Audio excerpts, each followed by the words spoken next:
Thank you so much for agreeing to do this quick interview with me, Miss Phoenix. Well, first of all, I would like everyone to know if you could just briefly introduce yourself, and you can also let them know how we know each other. Okay, hello, my name is Phoenix Ruff, and I met Miss Wizzart because we were partners. Our companies work with each other as far as resources are concerned, helping people in the community. We kind of piggybacked off of each other. If she had a client who needed assistance with BGE assistance, rental assistance, evictions, school uniforms, school supplies, Christmas items, turkeys for Thanksgiving, I was the go-to person. So Yes. yeah, we worked really good together. We worked very closely together. Some would say we were like partners, honestly. Yes. Um, and I wanted to bring you on because it is Autism Awareness Month. And Yay. yes, shout out, shout out. But one thing I wanted to first and foremost highlight is, as cliche as this may sound, you were the closest I've ever been to someone who had a child who was diagnosed with autism.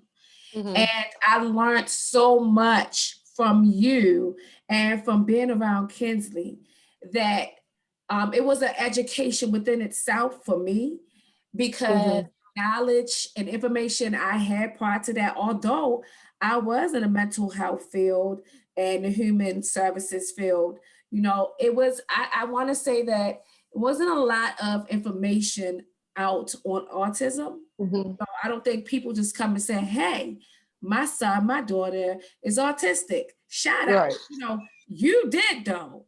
Mm-hmm. And it was almost like you made me view autism in such a different way because I do not see Kinsley as having a disability. She is so unique and special and bright that Mm-hmm. actually was like, wow, like it I never knew that someone could be diagnosed with having, autism, but then on the opposite side can bring so much life and education and awareness, that we can Yeah. learn. So I wanted to just bring you on briefly. I'm not going to hold you. I know it's nighttime. But in the light of Autism Awareness Month, I want to just ask you some questions because I wanted other podcasts that may be out there Mm-hmm. um, going through the same thing who may have Why does my questions. neck hurt so bad? First of all, could you show Kinsley real quick? Because I know she was, because Kinsley loves. Listen, everybody, you are going to hear Kinsley up and through this daggone meeting, okay? My child has no Yes. filter. She's going to say what she wants to say when she wants to say it. You can tell her, be quiet. She just don't give Gonna a speak. care, okay? Come Yes, here, yes. Moochie. I just love her. Oh, you know how I feel about Say Kinsley. hi, Hi, everyone. Hey beautiful. everyone. Say hey, Hi. y'all. Hi y'all. Hey, boo. Do Okay. you have to climb on me and on the table? Nope. Okay. Well, all right. Bye. Okay. See you. I just want to see that beautiful face of yours. No, thank you. So All you right. want to do Bye. this with her there? Yeah, Okay. that's Yes, a I full want try. No. All right. Go eat. But you gotta be to. quiet, okay? So first of all, I Lord, want to Jesus. start off by asking you.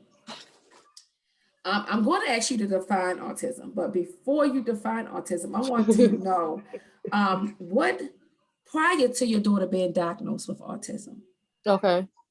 what did you know about it? Nothing. And that is the thing. You don't really educate yourself about it. You don't go digging for anything about it until it actually hits home with you. Okay. Now I have been exposed or been around, children who have had autism, but not like a direct connection. Okay. Yes. So, Yes. Similar. because Me too. it's like okay, so not one autistic child is the same. Not every autistic child is the same. You might have ones who, and it's called the spectrum, right? It's Yeah. a broad spectrum.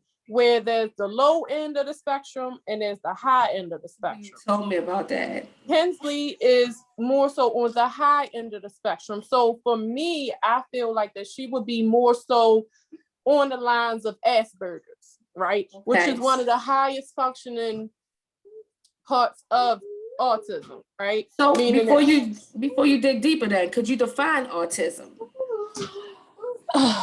it's so broad. Stop. It's so broad. It's really not an exact definition. It's more of, the easiest way I can put it is that it's a neurological diversity. Okay. And so it's dealing with the brain. Just like, okay, a lot of people don't know that ADHD is a neurological diversity. Which means that just that your brain functions a lot differently than other people. You know, Yes. I don't look at autism as a disability because See, and I think that's where I learned that from you. I learned. and you know, Look at I've it. had people Well, that say like Tony Braxton first brought it to life. yeah, but you know, you got people, I've had people come to me and say, she has autism, she doesn't look like it. What is the, you know, it's So I'm gonna get to that. I'm gonna get to that because that's one of the questions. I'm gonna get to that because again, that is why we're doing this. So I want you to. Okay. I'm going to get to that because Josh. this is why we're doing this interview, is just to bring some awareness. And as you can see, this interview is done very informally, nothing formal. Phoenix is home eating crabs. You can't even see I stopped her. I stopped her for my lunch because I wanted it to be like us, just, you know, we kicking it Right. and just how we talk when we're amongst each other. Right. So when did you notice the change in your daughter to even know that something seems off or was going on? What were some of the signs that you noticed? Because you were the one who noticed it. I want you to please tell that whole story about you noticing it. And even when they were saying nothing was wrong, you kind of pushed the issue. Yeah. Okay, so okay, I'm a case manager. I have a BSW in social work. And at the time I was a case manager for the Department of Social Services in the foster care division. So I was able to get familiarized with infants and toddlers and IEPs and you know, and all the things that's surrounding, you know, children with disabilities, right? And Mount Washington and Kennedy Krieger and the whole shebang. I was already exposed to those things, right? But when it came to my child, because she is an only child, I at one point just assumed that she just needed to be around other children, right? Why did you feel that? What was she exhibiting for you to even say that? Because she would make sounds. So like her godfather, my best friend, he always called her baby E, right? Why? And so because of the sound she would make, she would say E, E, E, right? Okay. And so he nicknamed her baby E. So everybody would just call her baby E, right? So then when she was starting to get to that point where she could talk, she would say like one or two words, and then the rest would be kind of like the E's, you know, E. And then I started paying close attention because her voice was very, very high pitched when she would make these sounds, right? And she it was like when she started saying, like, you know how every baby has their first words and then they start saying multiple words to end up making them into complete sentences. Yes. Well, she wasn't making complete sentences. At what age did it? Because, you know, as a child, as a baby, you like, you know, when she's born, we go through the whole babbling stages and, you know, trying to form words and just, you know, making sounds. So what age would you think you really started to chime on her making that E sound? And She was about 1 okay, and a half, almost 2. okay, okay. And then she didn't like loud sounds, and like depending on how the pitch was or something, depending on, turn that down, please. Can you be quiet? I'm in an interview. Well, here, can you? Sorry about that. So yeah. So basically, she would just make those sounds, and then it was like when I would take her certain places, like she would just scream and holler and cry, and I would be like, "What is wrong with her? What is going on?" She didn't like when I would sing. I just thought maybe because she thought I couldn't sing, but it was just anybody in person that would sing. She'll be like, and then Yes. she would move her hands, like she always moved her hands. She liked soft things. She like I had a hard time with keeping her like out my makeup room because she would be in my makeup brushes because she just liked the feel. And Yeah. then at one point I figured something was really going on, because we all know that every child after a certain point, when they're wearing diapers or pull-ups and they start taking the diaper off, and there's mess everywhere, the older folks say, "Oh, they mean they don't want that on their butt. It's time to potty train them," right? Yes. But then it kept happening and then I started noticing that she would play in it. She never put it in her mouth or anything like that, but it would be like in her hair, it would be on her face, but she wouldn't never eat it, Okay. And so I was like, well, I've never really known. So in my mind, I'm thinking that she's just really just taking the diaper off to just have something to, it's that Touch the sensory. soft. Yes. That's She soft. likes the texture. So yeah. Then from that point, it was like, okay, I got to do something because I think something is going on. And so I put her on a waiting list I got her into infants and toddlers. And I got her into early childhood and development center that I thought was going to help her progress, but later on ended up being very how can I say this? They really discriminated against my child. Wow. And the reason why I sent her there is because it said early childhood and development center. So in my mind as a case manager, I'm like, okay, well, this can get my child where she needs to be. Yeah.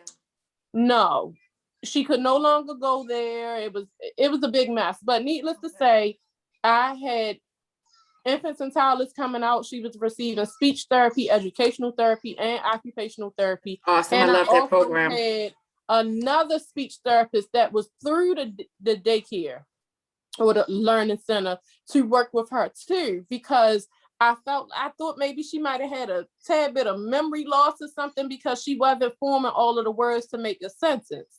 Okay. And so from there, I also put her on a waiting list for Kennedy Krieger as well as Mount Washington. Now, both of them had a year-long waiting list. So I was like, well, at this point, whichever one comes through first, that's what we're going to go to. By the grace of God, someone missed their appointment and we didn't have to wait the whole year. I think we may have waited about 5 or 6 months after a whole year waiting list. That should tell you how many kids yes are actually being diagnosed or mm-hmm. Just waiting to be seen. So this is definitely something that's not uncommon.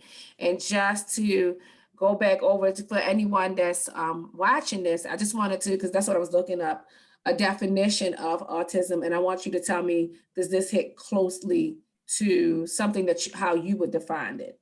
Okay. This is a serious developmental disorder that impairs the ability to communicate and interact. As you said, autism spectrum disorder impacts the nervous system.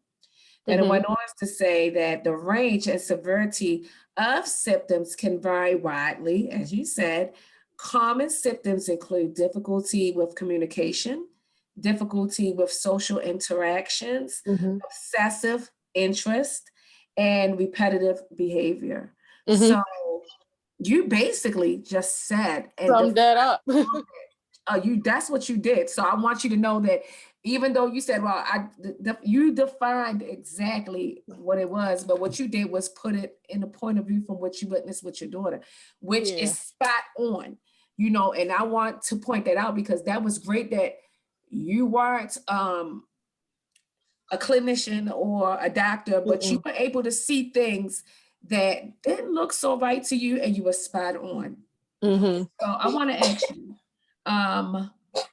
does autism interfere with your daughter's ability to learn? How is she as far as education when she's in school? Does she go to any special school or need any special type of services, accommodations? And this is the thing that, trips me out because even when you met her, you're like, she's autistic. But I kept asking that. Very, very, very, very intelligent. Extremely. My child would do things like when it's time, I would have her on the IEP because she was developmentally delayed, right? Okay. So when I would go to the IEP meetings and things like that, they'll say, oh, Mom, she doesn't know how to do such and such. And I'm like, yes, she does. Yes, she does. And they're like, Mom, no, she doesn't. And I'm like, yes, she do. Because now at this point, I'm getting mad because you're telling me what my child can't do. And I'm sitting there looking like, are you trying to dumb my child down? Because clearly this is not what's going to happen here, right? Yes. And so I will pull Kinsley up and I'll say, Kinsley, say, or Kinsley do, or Kinsley show, and she'll do it. And because for a long time, when she first started going to like regular school, when she was in pre-K, and her teacher, I told her teacher, I said, she's autistic. She said, Mom, are you sure? I love this lady to the ends of the earth, okay? Matter of fact, I just talked to her today. Okay. And she said, you sure she's autistic? I'm saying, yeah. She's like, I don't see it. And she's a special educator. I kept saying that to you when I met her. When I met her, I kept asking. Yeah. She said, I don't see it. I said, well, here are the signs. I said, you notice how she always rubs her hands through your hair? She said, yes. I said, she's stimming. That's that sensory. She likes the way it feels. I said, you notice how you'll say, stop jiggling my fat. She'll take and jiggle her arm. I said, that's sensory for her. I said, do you notice how she'll ask you something and you'll give her an answer, but she'll ask you the same thing in 10 different ways to think that you're going to give her a different answer? She said, yes. I said, that's the repetitiveness. That's the autism. She's like, I said, you notice how she keeps repeating herself? Or she'll ask you like, are you okay? Every 5 minutes, she's like, are you okay? Are you okay? Are you okay? And she was like, yeah, see, yes, I'm okay. I said, that is autism. She said, I would not have ever I wouldn't have, like, you are the first person, as I stated when we first started. I'm learning through you. It's one thing to have that textbook definition. It's one thing to Google all the signs and symptoms and everything and watch YouTube. But it's another thing to be up close in person and actually meet someone. And meeting Kinsley and having you in my life make me like, oh, wow. So which is one of the questions I was going to ask. What question you got for me? There's a lot of miscommunication. What are some of the biggest miscommunication or misinformed information about autism that you have noticed that been out there? You kind of started that when you said she doesn't look autistic. And you said, how does autistic look? I think that was one that I had. I can't even go out and say that I didn't, because that was the first thing. I'm like, okay, I thought someone autistic had a look, or I did. And so that was my ignorance for, because I didn't know. But see, So then that's the thing. If you're not experiencing it firsthand, you don't know. yeah, You know, like I said, I wasn't one of those people that just went out and educated myself about autism because it wasn't in my backyard. You know, so when people say, "Oh, she doesn't look autistic," and I'm like, "Are you confused with Down syndrome?" Because Down syndrome actually has a look. yeah. Autism does not have a look. You know, so there is no actual look to autism, but there are signs that you can kind of look at and be like, okay, maybe like most autistic children, they don't make eye contact.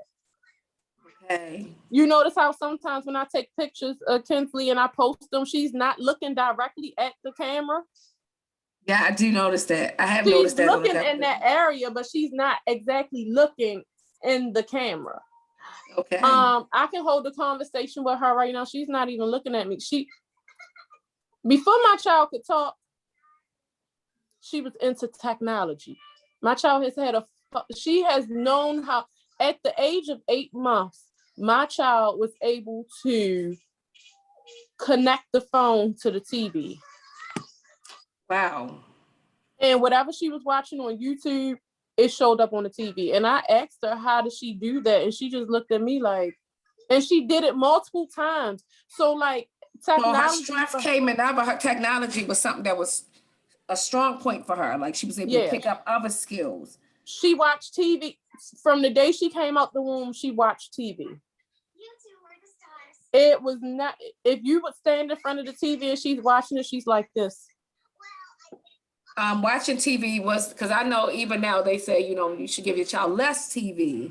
So for a child that's autistic, is it like, oh, okay, is that they get a pass to watch TV because it can help towards with something? I didn't deprive my child of things that she enjoyed doing. Okay. Because she was an only child. Okay. So whatever it was that she wanted to do, I was all for it. Okay. But I would interact with her as well. You know, like I worked with her a lot, me and her dad. But because I had more of a background, yes. I did, you know, I would go up to the school and be like, "Oh, what y'all working on today?" Because I don't want to go home and work with her on something different. And then it was like they felt like she wasn't learning, that she wasn't learning anything, because when she was going to the early development center, they said they don't think she's learning, because when it came to circle time and they would sit down on the rug and learn the colors and the days of the week and stuff, my child was not sitting down. My child was running around the classroom or playing with toys and just doing her own thing. Hush. Yes, she was, right? Okay. So that's when they ended up pulling her to the side and testing her on all the things. Can you be quiet? Be quiet. I'm sitting here texting now too, because my kids, you might be hearing them too, making some noise. I'm trying. You can go ahead. So that's when they basically pulled her to the side by herself and sat her down on the rug and went over all of the things that they learn every day. And my child ended up knowing everything on that board. And the other kids would be sitting down every day and didn't know. And she knew. And they're like, well, how did she know this if she did? Memory. They work off of memory. She can memorize something and tell you what it is without even looking at it. Okay, so again, they have their strong points. Yeah. And that's what I picked up from being around Kinsley, because Kinsley was wiser beyond her years, very wise beyond her years. And she knew a lot. And honestly, even sitting with Kinsley, I can have you know I love her. I can have a conversation with her. She had me laughing, which brings me to my next question. Does autism interferes with her ability to socialize with other children? It does. Okay. It does affect the socialization. So with her, you might see some children who they don't communicate, right? And so when they don't communicate, Because they really, sometimes they don't like people. You know what I'm saying? Like, they're not social. Because They're not. My sons, you have one is an introvert, one is an extrovert. So Mm-hmm. you know which Complete one. opposite. You know, Caden is me. He's me. Yeah. You come in the room, you know how I am. Hey, Life of the hey party. y'all, hey y'all. Kyron comes in and find a corner. Kyron will actually build shields around himself. He'll take the pillows, build shield, leave him alone. Mm-hmm. You don't care 50 kids you know. So Yeah. is there like a big, you know, how do you differentiate between Kinsley autism making her, you know, was sociable than her being an introvert? Suppose she's an introvert, you know? She's not an introvert. You know, she's a Because big she's ball very, of energy. she is the life of the party at the same time. So I just don't see where it is affecting her socially, because that was one of the definitions. It interferes, and I'm like, not Kinsley. Because you know what? When she was younger, she didn't like children her age. She only liked babies or children that were older than her or adults. She always clung to adults, right? Okay, yes. So at one point we had got her like a bouncy house, and we took it to the daycare because we said maybe if we take it to the daycare, then all the kids will go and play inside, and she could like kind of like forcing her. Yes. When those kids jumped in, she jumped out. Wow. And so now she's the complete opposite. She's like, I want to make friends. I want to be friends. So she might come to a child and be like, hey, do you want to play with me? And if that child doesn't play with her, you know, then she's going to try to find a way to get you to engage with her, right? And that's what you call awkward play. So what she'll do is she'll probably go up to you and hit you and take off running, because she's going to force you to interact with her. This time she's not going to. Right. So this time she's not going to ask you if you want to play, because she asked you the first time and you just kind of shrugged her off. So now she's going to do it. So when you see children who run up to someone and just hit them, it's not that they're trying to be combative. It's what you call awkward play. That's their way of, because a lot of them don't communicate. Thank you. And so that's their way of communication. Some gems, girl. Thank you. Yeah. Because you know, you'll see someone run up and hit, and the first thing we say, oh, I know you ain't hit my child. Well, yeah, they're misbehaving, they trying to fight, you know, they're getting physical, not knowing that this is just their way of just trying to socialize sometimes. Not saying that all children who does it is trying to socialize, but sometimes, I mean, the information you're given can make people look at situations differently. So some of her symptoms, is autism something that she'll be able to grow out of, or is it? No. Okay. She'll have it for the rest of her life because it's neurological. Yes. You know, so that's why I was kind of stepping on next in the beginning, because I'm like, if I catch it early and I get her the services that she needs, then by the time she turns, and she also has ADHD. Wow. Okay. So, you know, if I can catch things early with her, she has a chance to grow up, to live on her own, to be solely and completely independent. I mean, we all love our kids. I love mine's is my world. But do I want her living with me till she's 35, 40 years old? Absolutely not. Yeah, that's the goal. You want to make sure, and that's you're asking, you jumping into these questions that I was going to ask you anyway. So one of the questions that I had is, as a parent, once Kinsley was diagnosed with autism, has any of your dreams and aspirations for her changed? Because, you know, when we're pregnant, we already have dreams and aspirations, such as you said, do I want her to live with me? We want to see our children. You know, we want to keep them home sometimes, but we want to make sure that they grow up and be the best that they can be. Lawyer, doctor. You think of like, my child is going to be president of the United States. I just asked my son the other day, what you want to be when you grow up? You could be a lawyer, doctor. Right. You could be president. He said, I want to be a dad. And, you know, I was like, okay, you could be, you could do that, but we're going to think of some other things too before that. So has it changed, or does, you know, her diagnosis make you, her autism make you want to work harder at giving her the tools that she needs? I think when I when I went, because I was so constantly on go mode with her, like, okay, I got to schedule an appointment with Kennedy Krieger. Okay, I got to get her in the speech. It was like, go, go, go, go. I hit the ground running. So I really didn't have time to really process, what was going on. What was because going at on? this point, I'm faulting myself as a parent. I'm like, I should have been seeing this. I should have, because when it hits home, I kind of blamed myself in the beginning, right? So I didn't have time to really focus on her as the individual. All I knew is I got to do boom, boom, boom, boom, boom. Like the case manager came out of me at that point, right? Wow. Yeah. And so it was more so when I started going through things like certain places would discriminate against her, or you would meet adults that would treat her differently. Like, you never know how jealous adults can be of children until you're put in a certain situation. Like, I always, how I dress my child. I always dress her nice, dress to the best, everything. Yes. Because I didn't want her to be, you see some Feel children different. who have disabilities, and then, the families are collecting a check and the child look like they wearing hand-me-downs from 4 and 5 years ago.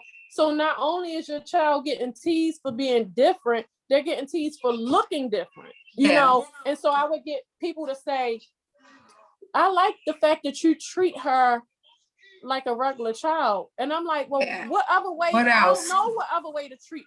Whatever. She's a regular child. She's human. So, exactly. What do you I don't treat her like she's different. And so for me, when I started experiencing like obstacles and things like that, where I just, I would cry sometimes, be like, Lord, why me? Like, why? With everything I got going on in life, why me? Why? My first child, I had it at 28. I graduated from college, bought a house, and I'm like, why did you pick me? Why does this have to happen to me? Because there's been times I've been wanting to go places and be like, listen, you playing with my child. It's hard to separate, and so when she was born, all I wanted, I prayed for a girl, that's what I wanted. And I didn't really plan what I wanted her to do in life. All I knew is that both her parents went to college and she was going to go to college. I don't care what you go for, but you're going, and I'm going to make sure you get there. If I got to pay for undergrad, I'll pay for undergrad. If you want to go get your master's, you on your own with that one, sis. I'm going to just open the door a little bit and you just bust on through whatever you're going to do, right? But you're not going to say you wasn't afforded the opportunity, Has that changed? Has that changed since her diagnosis? Absolutely not. My everyday planning is planning for her. I even have talks with my friends, and I'm like, if something happens to me today or tomorrow, I want Kinsley to have blah, blah, blah, blah, blah. And they're like, why are you talking like that? Because when you have a child, people ask me all the time, do you want more children? No, I don't want more children. And you asked me that too. I do not. My child is 4 children by herself. Okay. Now listen, when I think about all the things that require for you to take care of a child, in my mind, I'm always an overthinker. I have 2 children, right? Let's just say I have 2 children. I got to do 2 ring dances, 2 junior proms, 2 senior proms. I got to put both of them through college. I got to take out enough for my life insurance policy to make sure they both get. You're kind of like singing my song, Killing Me Softly with these words. You're telling my whole life right now, because that's what I have to do too. So exactly. And I will live vicariously through you. Okay. But I'm fine with my one. And I just always wanted her to go to college. And she's fast. She can run. Before she could walk, she was running. Okay. And I wanted her to take after me, run track. Because you do track. So but she's not old enough to go into Special Olympics, because they would put her in Special Olympics because she is Autistic. Autistic. Okay, well that's I'm Right. happy to hear you say that because that was one of the questions, and because I think that a lot of parents, may get that child may get diagnosed with autism or whatever the case may be, and they Mm-hmm. just think that, oh, my dreams or aspirations that I have for my child have to change, and it doesn't. You know, Mm-hmm. just have to get more, I want to say, unique with your approach. You have to do some more research. You may have to work a little harder, but that's the whole point, is that you don't give up on your child. And I'm happy that you said that. And I see that in you. So that was one of the questions I want to bring up because I don't really knew the answer. I just needed you to say it. Now, let's talk about you. How have your life changed? Your mom, your only child, as you said, you started talking about it. How have your life changed? Are you able to, go out, do what you want to do, that sort? Or The support is very, very, very, very slim to none. that's a question, but remember that word support, because that's a question I have. Where I go, she goes.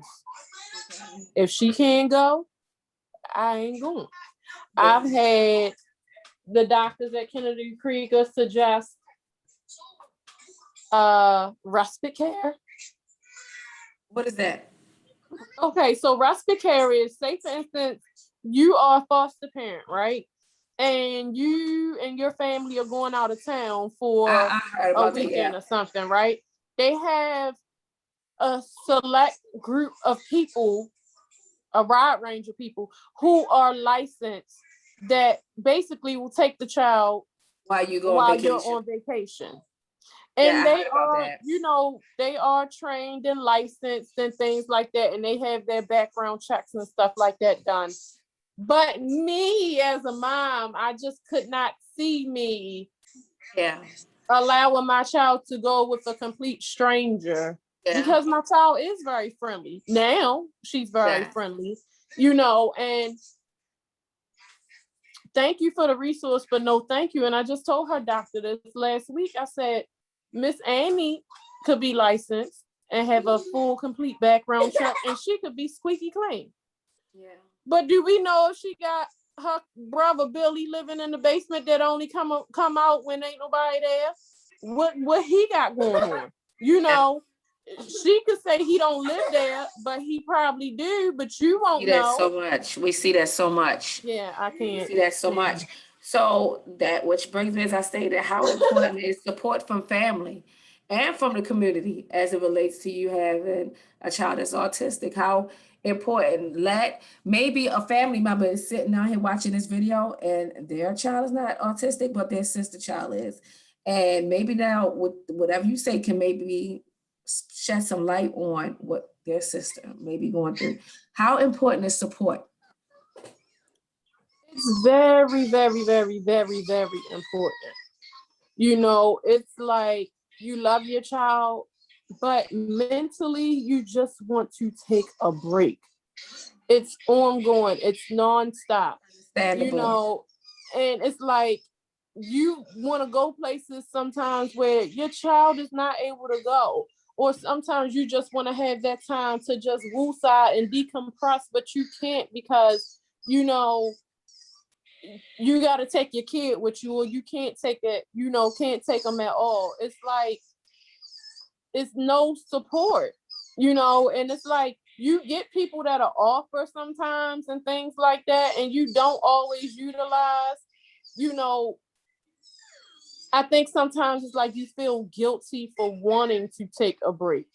But when that time comes and you really want to take one, nobody's around. Stepping up to the plate to Nobody's help. around. And Right. at that point, it does take a village to raise a It child because does. you need that assistance. What about community programs? About some of these organizations and community programs that's out there? Do they have, for instance, you have WIC for a part that need help assisted with, milk and food and everything. And you may have housing programs and different things. Are there programs out there that are geared to autism and supply you with the resources, tools, and support that you need? And if not, could you tell me how you think they could actually improve that? There are programs, there are resources. You have to Google them. They don't just fall in your lap. I'm still figuring it out. Could you tell them like a few off top that you made that's been helpful to you for someone that's watching this? You already said Baltimore Infants and Toddlers. Shout out Kennedy to them. Krieger, Kennedy Mount Krieger. Washington.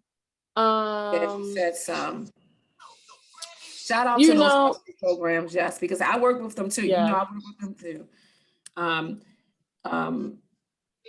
But is I there mean, like for instance, summer programs? Do they have summer programs, schools, special schools? No. So we need to do if better. They do, I'm not going to say no. If they do, I'm not knowledgeable about it. Okay. Because like I said, not all autistic children are the same. Yeah. So, you have to find things that actually accommodate your child in their behavior. Like, I think like a couple weeks ago, I was looking for therapy for her for awkward play. Right. And there were several things when I Googled it, like, play groups for children with autism who display awkward play and things like you have to be specific in what you're searching. So that's what I was asking. So I love that you say that, play groups and stuff like that. Did you find any? So they have to basically be very specific when they're Googling and doing search, what they're looking for.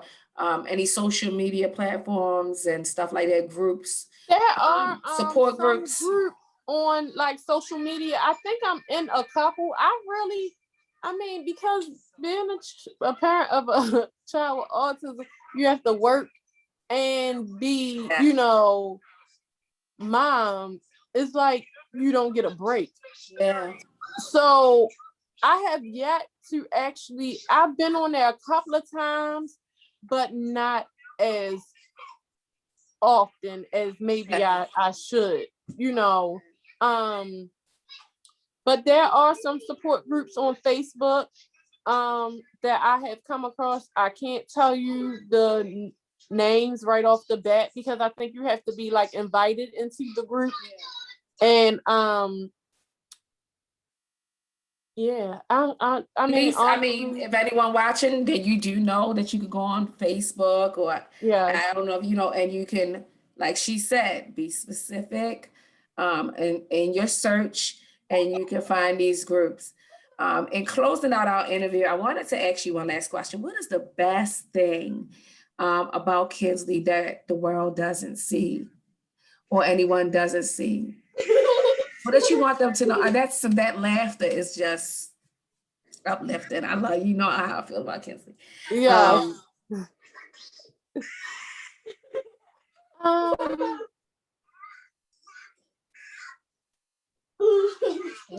That she's not disabled. Thank you. She's not, she's not disabled. And, just because she does things differently than other people, or she might learn differently than other people, doesn't mean that people always think something's wrong with an individual. Everything's right with her. There's something wrong with you. Oh, I love that. What better way? I love that. What better way to she's just as normal as any other child. She could sit here and hold the whole conversation with you and you'd be like, I have. And I just love what you said. That's what you want the world to know. There's nothing wrong with my child who has autism. And if you feel that something should be wrong, then there's something wrong with you. I love that. I love that. It's not, it doesn't define her. It doesn't. She is, when I had her, she was named Kinsley. And now that she's older, she's still known as Kinsley. She's not known as anything else other than what she was set out to be. She's my kid. Yeah, Kenzie. You know what? I want to thank you so much for even taking the time out of your day. Because I know that every second of your day is very purposeful, and this is, I want to say surrounded around Kinsley. Every part of your day, every time I talk to you, when you're not at work, you're with your daughter or something related. I do know that. And I thank you so much. Continue doing what you do. I think Kinsley is just wonderful. I love her spirit. Please continue to breathe everything that support, that love, that nurture, that inspiration that you do into her.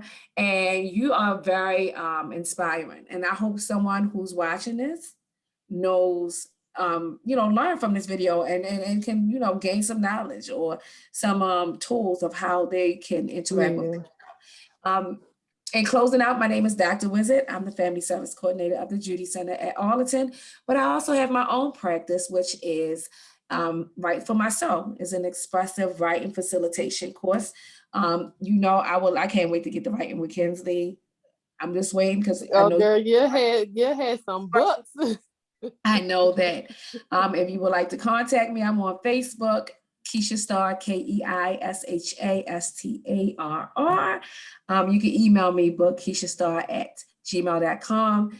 Would you like to, if anybody want to contact you to speak to you about asking questions? They can reach me through you. I'm about to say that. I knew you was going to say that. I knew.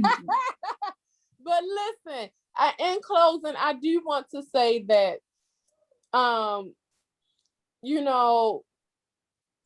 children with autism are very fun.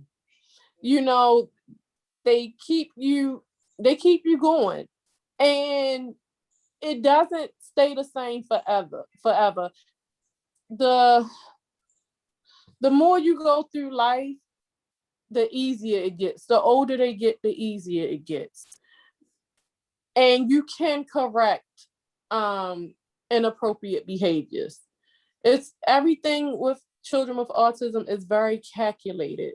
Everything has to be step-by-step routine, right? As long as you continue to stay on track and everything step by step, everything has to be programmed. It can work. They change every day. They're never the same. Today, my child might like chicken nuggets, and then tomorrow she might not like them and she'll like chicken strips. She's just very finicky like that. But it takes a lot of patience. And don't get me wrong, I ain't one of them perfect parents to be like, Kinsley, please sit down. No, sometimes you get upset, you be like, listen, sit down, be quiet, because you have to be stern because they are master manipulators. They can manipulate their way out of anything. And that voice, Kinsley have that voice and that, hi. She can get me anytime. I give her all my money. Yeah, she does. And that's the crazy thing. She does, because she's like, oh, she's so cute. Oh, her voice is just, and my child knows that. So guess what she do? Every time she see her, she trying to get her for something. That's what she do. So, in closing, it does get better with time. If you need support and you need help, don't be afraid to ask. Yes, please. A lot of us have pride. I know with me, it's like, I don't want to send my child with anybody because I feel like everybody can't always deal with, my child, even though she's not bad, but, it's just a mother's instinct. You just don't, just don't be afraid to ask for help. Don't be afraid to ask for help. And as I stated, if you need to get in contact with me, and you can go to my website. It's extraordinary.com, www.extraordinary.com, extraordinary.com. And you can go to contact. And once you contact me, I will contact Phoenix if you want to speak with her. Yay! Thank you so much. I appreciate you. No problem, honey. I love All you. right. Love you Bye. more. Love you, Kinsley. She's in the bathroom. Oh. Bye. See you.